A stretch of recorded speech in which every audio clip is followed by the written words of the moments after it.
Welcome back. The purpose of this video is to work on this Bernina Artista 180. This is going to be similar to your 165, 170, 180, 185 machines. And if you have one, you probably know what problem we're going to talk about right here. And we have a fix for this problem. And the fix for this problem is right here.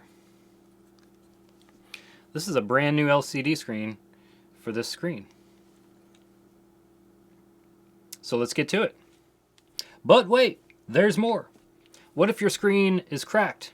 What if there's a big old crack running across the screen?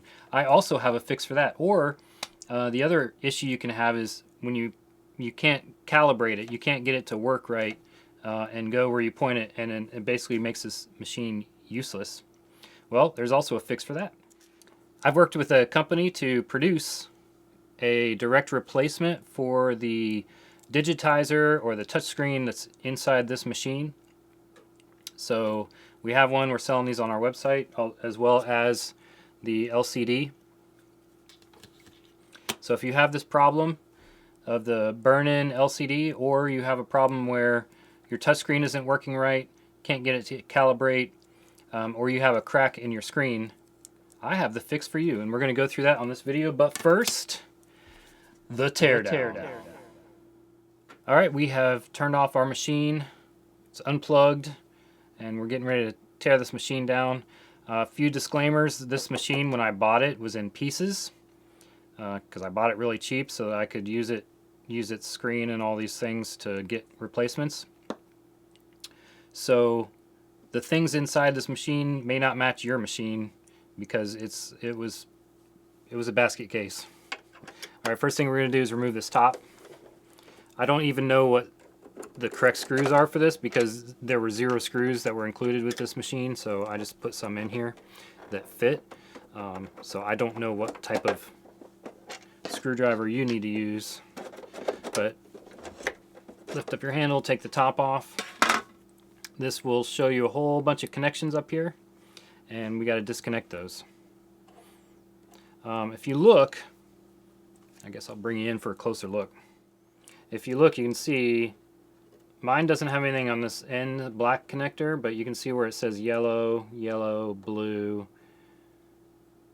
black, and then this one's covered up. So one thing you want to do is take some pictures of what you got before you take it apart and don't know where to put it back. So this one on the left you can wait. This one right here I can't really get to, but I'll be able to get to when this screen is pulled out a little bit. Just like that. Okay. One other thing you want to do whenever you're disconnecting these is have your hand on a piece of metal on the machine so that your body is grounded and you're not going to shock the machine with static electricity.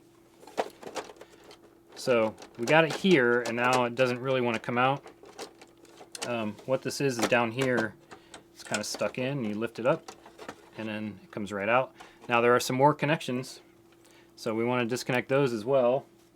So if you look back in here, you've got 4 connectors, a black, a yellow, a blue, and then this one is labeled white, but it's got a blue connector that's colored white. That's the way this was when it came. I don't know if yours will be that way, but that's something to look for. Everything we're going to do is down on the front of the machine. So again, keep in mind my disclaimer. So the screws used here are not what Bernina used. Your screws will be different. So everything has to be disconnected here, all these screws. So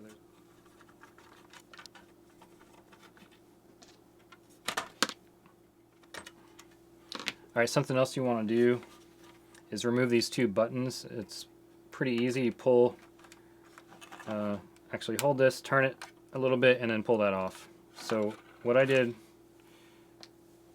was I held the button, and then while holding this, I turned the button 90 degrees, and then this came off. And now this lays flat. So you're not hurting your buttons when you're removing screws. These last two screws over here, you just need to loosen a little bit, I think. Yours might have spacers or something inside there. Mine doesn't. Because again, all my hardware was gone. Alright, so now we're about ready to pull this out. But we have some connections that we have to disconnect. So we're going to start with this one. This one you can use your fingernails and just kind of pull it on the plastic part. Pull it back. This one right here is a locking connection, so you have to be very careful with that. Okay, I'm using a little plastic spudger, but you can use fingernails, screwdriver, something like that. But see how I pulled that locking tab out, and then now this just comes right out. So this should be really easy to remove, this cable right here. This is the cable that goes to the LCD itself. And then you also have this cable right here, which goes to your digitizer screen, so that clear glass screen. So that one needs to come out as well.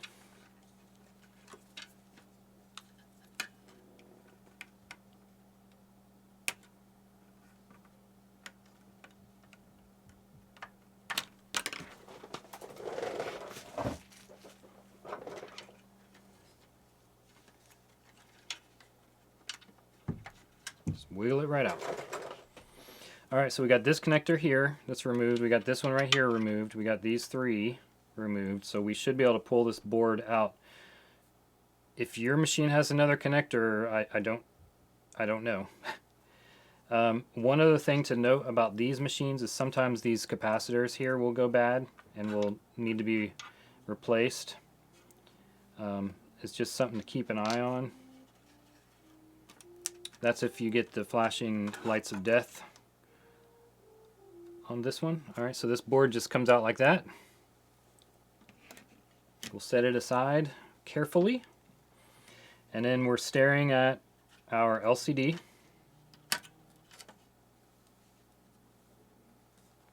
See how that's got that, see how that's got that shape in there burned into it? Okay, and then there's our new one. So we have a protective screen on there, which is why you see all these bubbles and things.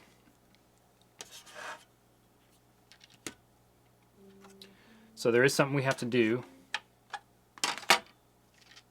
The new screen does not come with this cable.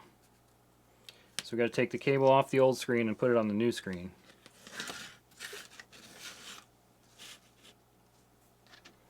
So again, this is a locking connection. So you need to push up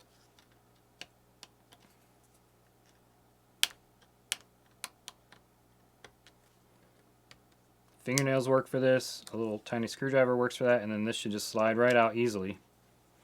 Make sure this one's already out. See how it's kind of loose there?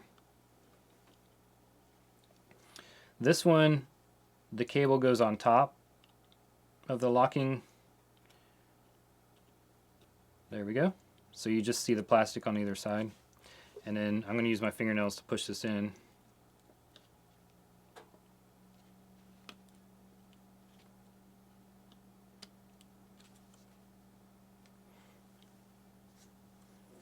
Okay, we look a little crooked, so I'm going to pull this out.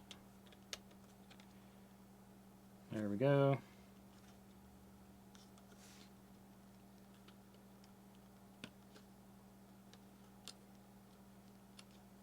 Okay, so we're on the new one.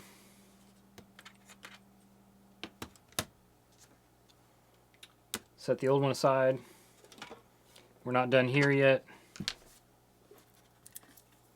So notice where the position of this cable is. So your new cable needs to match that. Okay, these won't look exactly the same because yours was made many years ago. This one was made this year. So this has to be oriented correctly, and you'll notice it drops right in place and it's a perfect fit. Since I have already replaced this one, I'm not going to do this, but there's plastic on either side. So once you peel off this plastic, you got to do that on both sides. And once you do that, it will look like this. Very clean. So you want to make sure that the inside of this is incredibly clean. If you have a piece of dust in between this and this, you will see it every time you use their machine and you will not be happy with yourself.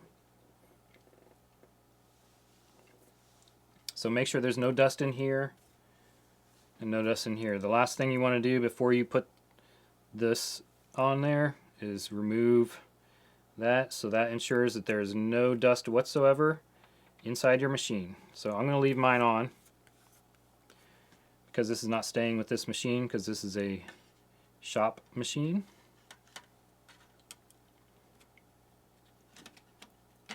And it doesn't need a $100 LCD in it. Okay. Now we can put our board back on. You'll notice there's a plastic here to keep this metal insulated from touching our board.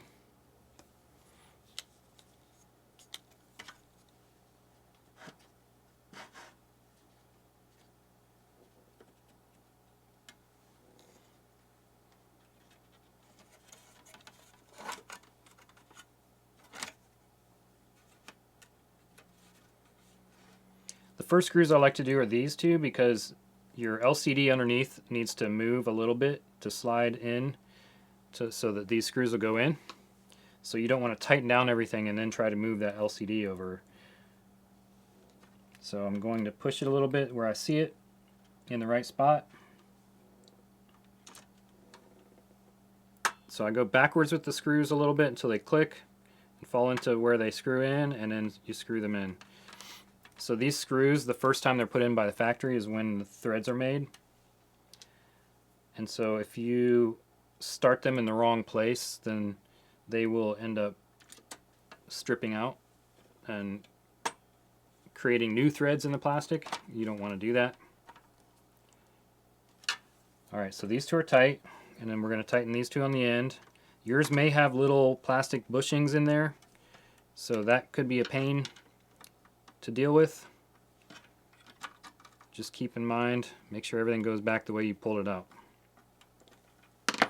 Okay, now that we've gotten this far, so this whole area over here is very tight. It's connected in there really well. I want to put all these connections back in before I forget.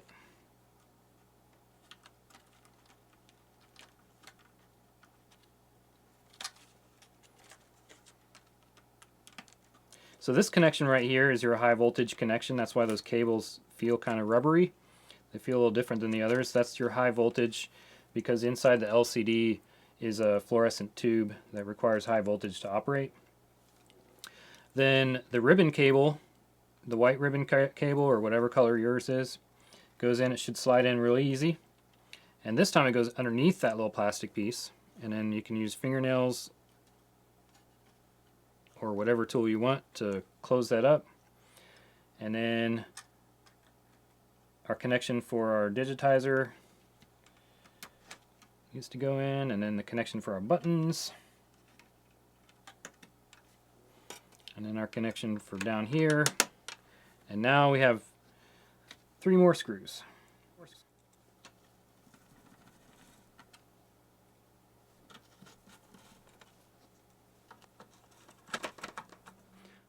This video's getting long, so I'm going to do I'm going to put our buttons in, and then I'm going to talk through what I'm going to do to put it together. Then I'm just going to put it together. All right, so these buttons, I call them buttons. They push, but they also turn, right? They're your controls.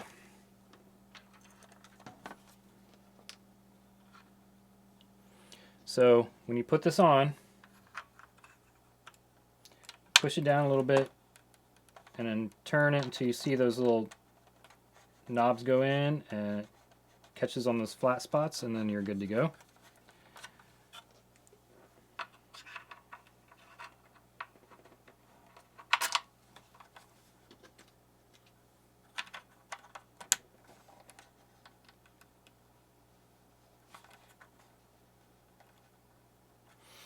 Okay, and then turn, make sure that you can turn it freely. Oh, they're not buttons. There you go. And then the next thing I'm going to do is put in the 4 connections here. Remember this, you've got a black, yellow, blue, and white.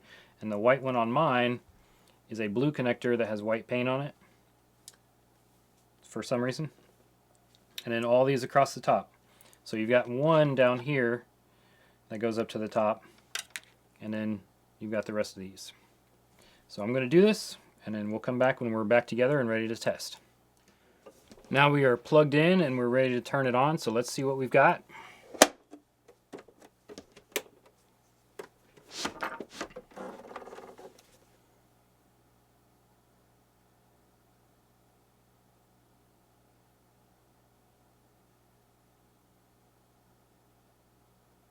Wow, does that look beautiful or what? Real quick, let's do a before and after of what we've got going on here. I mean, look at that difference. That before looked terrible. You could barely read it, and now after, look at that.